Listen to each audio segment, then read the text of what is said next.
Hello everybody and welcome back to a brand new episode of the NASCAR Heat 5 Career Mode. I hope you're all having a great day. Today we start this episode off with some very big news before we get the Charlotte Roval Road Course Race elimination out of the way. Brad Keselowski announced this week that he will be retiring from full-time NASCAR Cup Series racing at the end of the season. Keselowski will be moving into an ownership role at Roush LeBron Racing, kind of like real life how he's going to be with Roush Fenway next season with the next gen 2021 cars and whatnot. But he had a quote saying, "I've already managed to get a current superstar signed to the team next season. It is not clear who the driver is, but an announcement is expected soon. I can confirm the driver that they have managed to get will be announced next episode." So I'm curious to see in the comments, who do you think is going to be heading to that Roush LeBron Racing team, with Keselowski now having ownership in that team as well as a leadership role?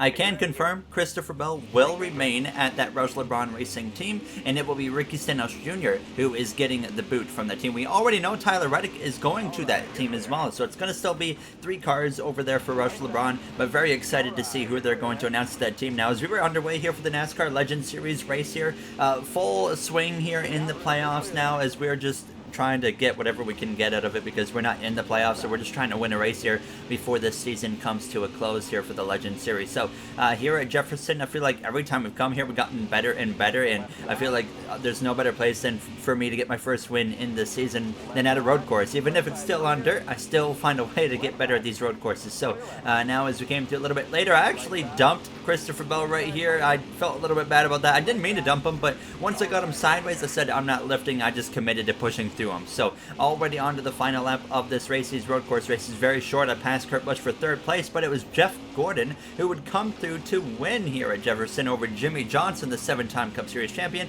I would come through to cross the line for a 3rd place finish, which is, meaningless for us at this point in the season, not being in the playoffs. But of the non-playoff drivers, we do lead the standings. So that's one thing to kind of look back on as a positive here from this race. As you see the rest of the order, we'll see the playoff grid for the Legend Series at the end of the episode. David Schildhouse, one of the content creators that are in the playoffs with a rough day now, as we come through into the Truck Series race here for Bristol Motor Speedway, where we had community member Justin Kerr in the truck for us here today. He qualified in a very strong 6th place position, and he was on it right off the bat here. He made a 3-wide move through turns 1 you saw, and now through turns 3 and 4 he would try to replicate what he did a corner before, and he would do it fantastically now as he moved up into the 3rd position very early on in this race, and was already putting the pressure on the Canadian there of Stuart Friesen in that number 52 truck. Would get past him, and then he would eventually get side by side for the lead with the 18 as it came through turns 1 and out of turn 2, and well, to the lead Justin Kerr would go, and he would not look back after that. Straight to the final lap of this race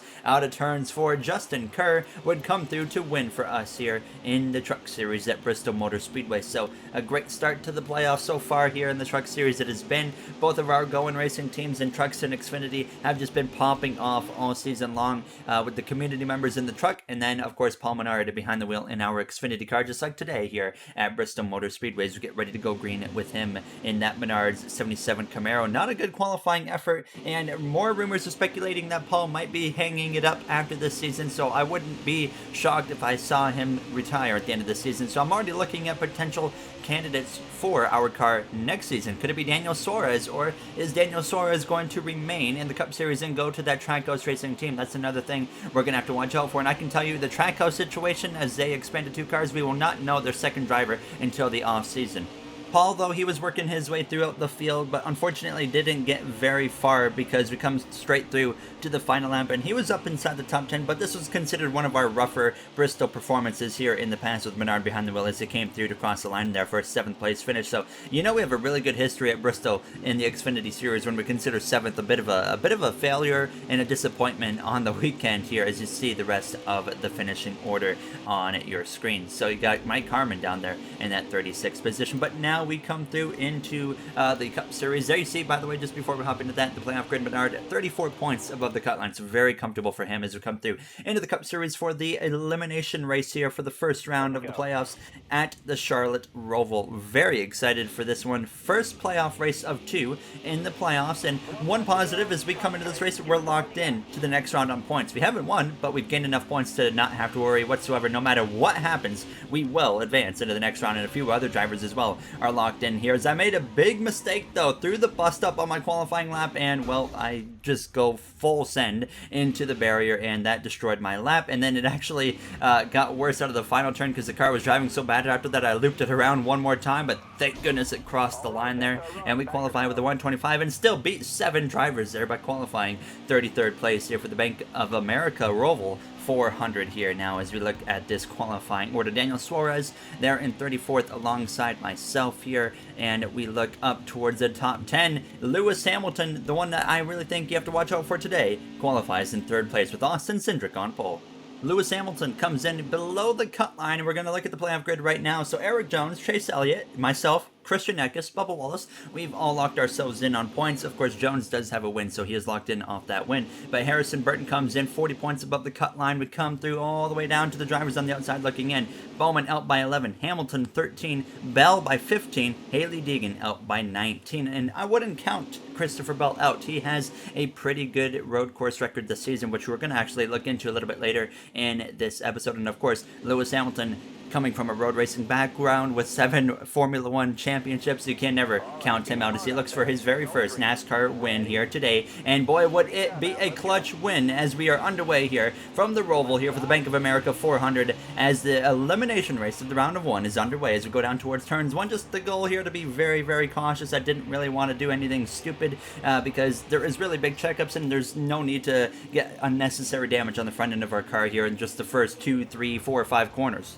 I was mentioning, of course, Lewis Hamilton, one to watch out for. We're going to check out his road course average finish this season. He's got an average finish, which is a bit surprising. I was expecting it to be higher than it was. He's got a 7.25 average finish, and there's 13 points below the cut line for him here today. So he's got some work to do, but if he can run top 10 both stage 1 and 2, and then hold on for a nice strong top 10, top 5 in the final stage, I think there's a legitimate chance he will advance into the next round. Even without a win, he is still yet to win in the Cup Series here in his 2nd season now, and he's improved so much not only at road courses but just everywhere in general in the Cup Series this season, in what is just his 2nd season with that Mercedes team. So it's going to be interesting to see what he can do as Austin Cindric currently leads the way. As we go down into the bus stop now, once again just trying to be careful here, just keep this car clean in one piece throughout this first and opening lap, because although we have nothing to lose here, we cannot get eliminated no matter what happens. I still want to make sure we at least keep ourselves thinking about the big picture later in this race. So already up to P28 here. Definitely could have gained more ground than we did on lap 1, but just playing it so safe didn't quite get us throughout the field as well. But we got a lot of time left to go. 4 laps remaining in this first and opening stage. Right behind that, number 42 of Tyler Reddick, who's going to be at that Roush Fenway, or Roush LeBron racing team, sorry, next season there in that 60 car. I do know what the car looks like. Latian did a beautiful paint scheme for that car, and I cannot wait for you guys to see that now. As we come through though to lap 3 laps to go in stage 1. Now up into the top 25, 3 wide with Ross Chastain in that Trackhouse 99 car, as well as Kyle Busch. And now we're going to look to the right-hand side here of Chase Briscoe in that Penske Ford Mustang. We would get past him here on the next corner, and then we would set our sights on our rival of Joey Logano and our Gordon Racing Hendrick Motorsports teammate of Ryan Blaney. We took them 3 wide into Oval 1 and got in front of both of them. So up now into P19. Then we were on the back of our teammate of Alex Bowman here through Oval 3. We're going to actually give him a little bit of a push to try and get him past the 16 colleague car of Justin Haley. So now up in 18th place we go, and we are really moving throughout the field really nicely here in this first and opening stage. Now as we're going to try and attack that 48 of Alex Bowman there and that number 48 Ally Financial Chevrolet. So just 2 laps to go in stage 1 as we close in up on CJ McLaughlin, as well as Kyle Larson and Harrison Burton up there in the mix.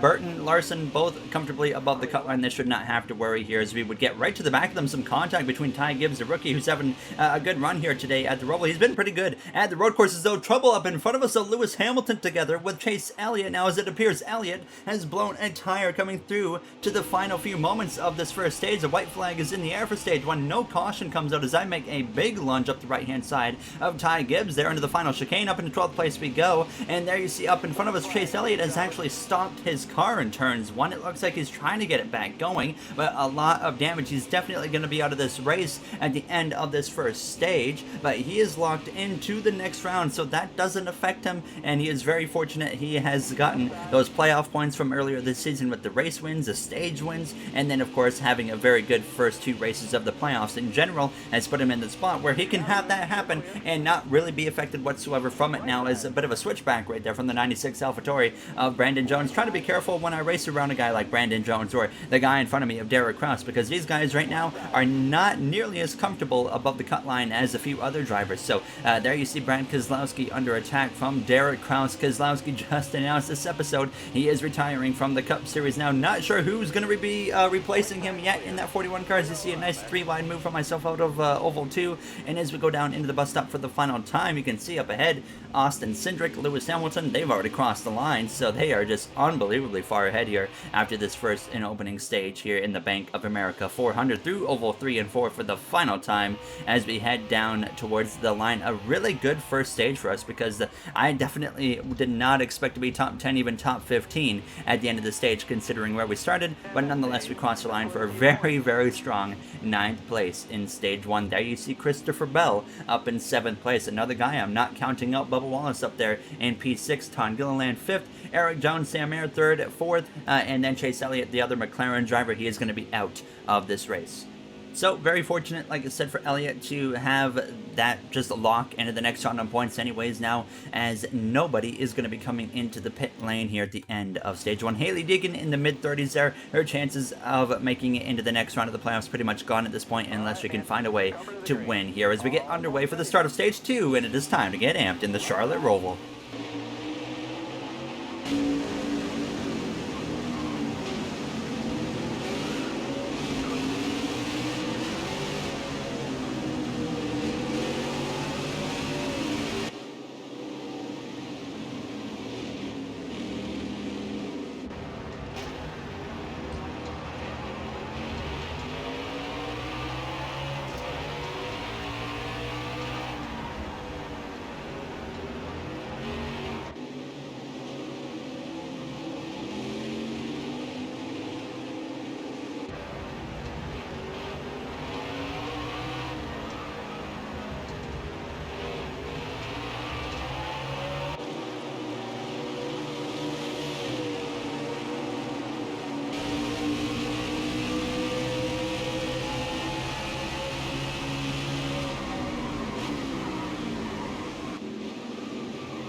There you have the AMP segment here from the Bank of America 400 at the Charlotte Roval, battling alongside the number 17 of Christopher Bell. I said don't count him out. When it comes to road course racing this season, Christopher Bell has 3 top 10s in 4 road races coming into this race. He was 15 points below the cut line. Now, he did get a 7th place finish, I think it was there in stage 1, so he's getting a little bit closer, but is it going to be close enough when he's got Lewis Hamilton running as well as he is? It's going to make it harder for Christopher, of course, to get into the next round, as I make a big mistake at the end of lap 2 there. I hit the turtle, that blue curb, in just the wrong spot, and it, instead of allowing me to go over top of it, it kind of shot me to the right a little bit and into the barrier we went. Thank goodness we didn't do severe damage to the car. It was definitely performance impacting right off the bat. I could feel the car was driving different, and I kind of got stuck here behind the 17 of Christopher Bell. Now as we get right to the back bumper of him, now as a caution actually comes out, and that's going to end stage 2 a few laps early, so we're going to get credited with 4 points there for a 7th place finish. Christopher Bell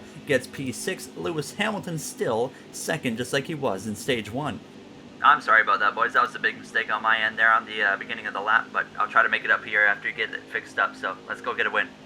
There you hear myself apologizing to the team for that damage that I had picked up there. Of course, just my own silly mistake and unnecessary risk trying to hop over that blue turtle curve now as we lose 7 spots repairing the car. So outside of the top 10 down to 14th place as we get ready to start this 3rd and final stage here from the Bank of America 400 at the Charlotte Roval. Now 12 drivers will remain in the playoffs at the end of these 16 laps. Now as we go down into turns 1, aggressive right off the bat here, 3 wide moves. We get right to the back of the 23 of Bubba Bubba Wallace. A very interesting story considering Bubba Wallace, before the regulation changes earlier in the season, his average finish was 21st place. And then after Talladega, we had those regulation changes with the engine rules, and his now average finish since then has been 8th place. What a step up it has been for that 2311 Racing team with Bubba Wallace behind the wheel now, as of course they've also won a bunch of races since then, and they are definitely going to be a Final Four threat in my opinion here for this championship this season, which wraps up at Homestead Miami Speedway. I cannot wait for that race, to be completely honest with you guys. I haven't been that excited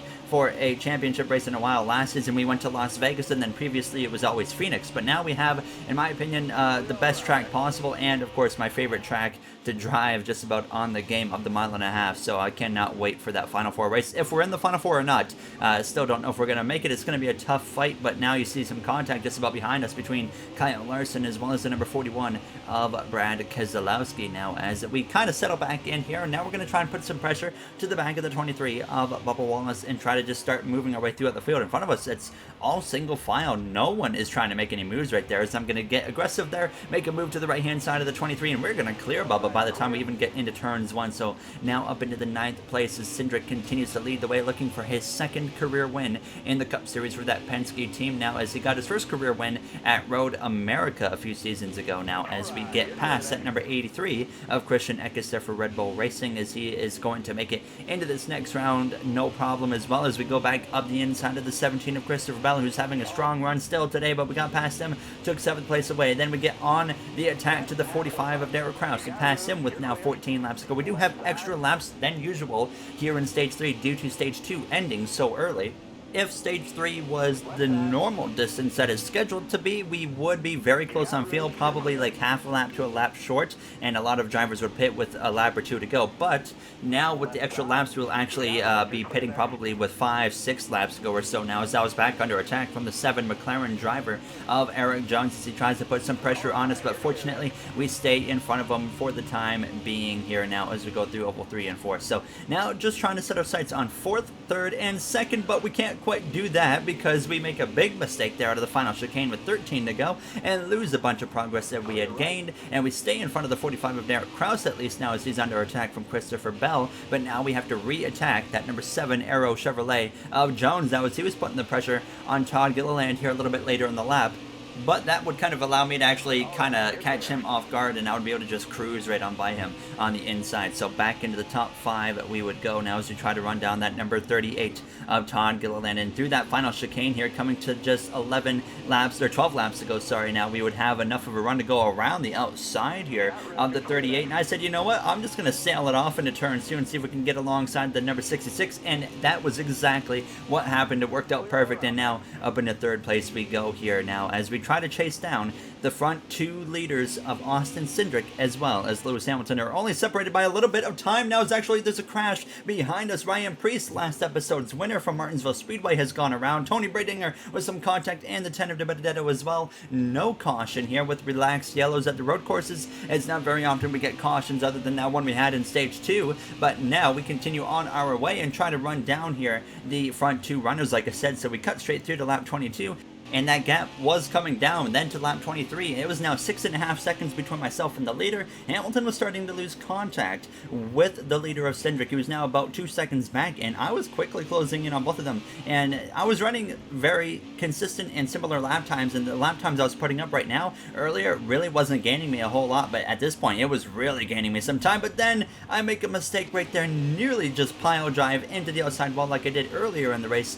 Thank goodness I don't. I keep the car clean, but that would stretch the gap back out to about 8 seconds. So I knew that at this point we were in trouble, and now pit stops were about to get underway on lap 24. Cindric, he stays out still about 8 seconds ahead at the end of the lap. Hamilton's pitting, so I decided we're going to come into the pit lane, because if a caution comes out and we've already gotten onto the pit lane or completed our pit stop, we're going to be in great shape because everybody else will have to pit and we can stay out. So I decided to do 1 can of fuel, no tires. Lewis Hamilton, I think, took 4 tires, because even if he took 2 tires, he would have been right there with me. We came out way in front of him. Lewis Hamilton decided to do a completely different pit stop than what we did, and we come out right in front of the 18 of Kyle Busch, who just somehow happens to be a lap down here from the Charlotte Roval. I think he had just done his pit stop as well. And as we came through to the end of the lap, Austin Cindric now on the pit lane. It's a race between himself and I. He took 2 tires instead of Hamilton taking 4 into turns when I'm under attack from Kyle Busch. Now is this going to be a drag race though between myself and Cindric? You can see the tire difference coming in. Kyle Busch definitely has tires compared to myself, who doesn't, and we get in front of the 33 of Austin Cindric. So now to the lead here on the closing laps of this race, but my tire situation is not very good compared to everybody else. And then we have lap traffic deciding to scrap it out side by side in front of us. De Benedetto, Kyle Busch, they're not going to let us go. Now as I'm trying to find a way to go 3 wide up the inside, I'm saying get out of the way, De Benedetto. They are not going to budge. So we got the 33 of Cindric still right behind us. We're going to be 3 wide into the final chicane, and that was a silly move right there, because that allows the 33 of Cindric to get back out in front with 3 laps to go. Lewis Hamilton, where in the world has he come from? He took 4 tires. He was on the pit lane for so many extra seconds compared to myself and Cindric, and now here he is trying to pass myself for the 2nd position. And as everyone exits the pit lane in front of us now, that's going to put about 5 cars here going at it now. 3 of them, of course, for the win. So 6 cars here in the mix. 3 going for the win. 3, of course, just trying to stay on the lead lap. So an absolute mess this has turned into now, as we're going to send the 33 sideways into the corner. A big save from the Penske driver now, as we have nothing to lose. I'm trying to not be stupid here around these guys, but I also want to win this race now, as we try our best to go around the outside of the 33 car. Can't quite make it happen right there. Try to get to the right hand side and make that move we have on the AI earlier in this race. Didn't quite work out. So through the final chicane, now side by side again with the 33 of Austin Cindric. 2 laps to go. Hamilton got held up by traffic, so he was a little bit behind us now, as we're still side by side. But then the tire icon comes on, and as soon as that happened, I immediately just felt the tires go away on me. You saw me lose it right there into the wall, and now Cindric is side by side with the 88. But as I came through right here, I could just feel the tires. They had just gone away completely as soon as that tire alert had come on. Hamilton again back to us now. He's got that tire advantage, as I nearly lose it right there, allowing Hamilton to go up my right hand side of the bumper to the back of the 33, side by side all of a sudden between Cindric and Hamilton here, as I'm doing everything I can to just stay in this fight, because I know anything can happen at this point as we go down towards oval turns 1. So we're going to stay in front of Hamilton as we come through the center of the corner. I decided I'm just going to door check, and William Byron said, get out of here, dude. You're messing up everything at this point now, as I shouldn't have done that, because that puts Hamilton right on me into the bus stop. Now we're going to be side by side for 2nd place. I'm trying to fight him so he can't go run away, but I lose it out of the bus stop and somehow save it. But you can see the gap that was now open between myself and the leaders coming through to the final lap of this race. What a race it has been. What a battle for the front few positions it has been here in the closing laps of this race. And now with 1 lap to go, Hamilton has gotten to the inside of the number 33 of Austin Cindric. It's a side-by-side battle for the win. Hamilton looking for his first ever NASCAR Cup Series win, and this would put him in to the round of 12. I'm just trying to hang on for dear life at this point, but then I'm noticing, well, we got both Max Gutierrez and Timmy Hill holding up these 2 drivers. So here I am closing back in all of a sudden, and we might have a chance to steal the win, but not by doing that right there. Another mistake. That one was simply myself forgetting to shift down into 2nd gear and staying in 3rd, and that really does make a difference in that corner specifically now. So we come through oval 1 out of turns 2, and Lewis Hamilton leads away down the back straightaway towards that final bus stop chicane. Now, as you see right there, he's going to go up the inside of Timmy Hill. Cindric trying to follow through. I'm just trying to get as close as I can in case something happens in that final chicane. Now down into oval 3 for the final time in the Bank of America Roval 400. Lewis Hamilton, his back against the wall, leads the way out of oval 4. I go to the outside of Timmy Hill. Hamilton stuck behind Gutierrez in that RPM 43. Cindric closes up, and I do as well, but none of us have enough time there, and Lewis Hamilton wins for the first time in the NASCAR Cup Series. We come through to cross the line for a 3rd place finish. Cindric 2nd, Christopher Bell in 6th. Was it enough? I think if Lewis Hamilton didn't have as dominant of a day and win, I think Bell would make it, but now it's going to be really close. And by the way, Harrison Burton DNF'd right at the end of the race. 38th place. He might be out as well. No, he is not. He makes it by 5 points over Christopher Bell, and unfortunately our Gordon Hendrick teammates of Ryan Blaney as well as Alex Bowman are eliminated, and it's just myself and Kyle Larson leading this team throughout the rest of the playoffs now, as we make it by 98 points. But what a playoff elimination race that was at the Charlotte Roval. It didn't have just chaos the whole race, but it had a lot of action, tremendous racing, especially up at the front, and it produced a great episode, I think, here for the NASCAR Heat 5 career mode. So, as always, if you guys enjoyed, you know what to do. There you see the playoff grids for all series. Of course, we need to see what the playoff grid looks like for the round of 12. Where do we stand? How many points above the cut line are we going to be? And you're going to see it right here. We are 24 points above the cut line to start the round of 12. Elliott, 31 above. Eck is tied with myself at 24. Bubba Wallace, good by 17. Kyle Larson, good by 15. Aaron Jones there, he's 6 above. Mayer is 2 above. Harrison Burton is 1 point above the cut line. And then the 4 drivers out. Hamilton out by 1. Kraus out by 4. Logano out by 10. Some work for him and Brandon Jones, who is out by 11 in the AlphaTauri. I think now Jones and Kraus are the only, Sam Mayer as well. 3 drivers still in the playoffs that have not won this season. But just once again, thank you for watching this episode. I really do appreciate it. And want to say thank you to the Going Racing members as well of MJ, Joseph 9001, Timothy Arline, Bubba Jr., Brett Durward, Dark Gengar Gaming, AJ Vasura, Russell Dixon, Kenneth Barnett, Dana9302, Speed Demon 341, as well as Illinois Diecast. I appreciate you guys' support so much, and I'll see you guys in the next one for the start of the round of 12. Have a great day, everybody.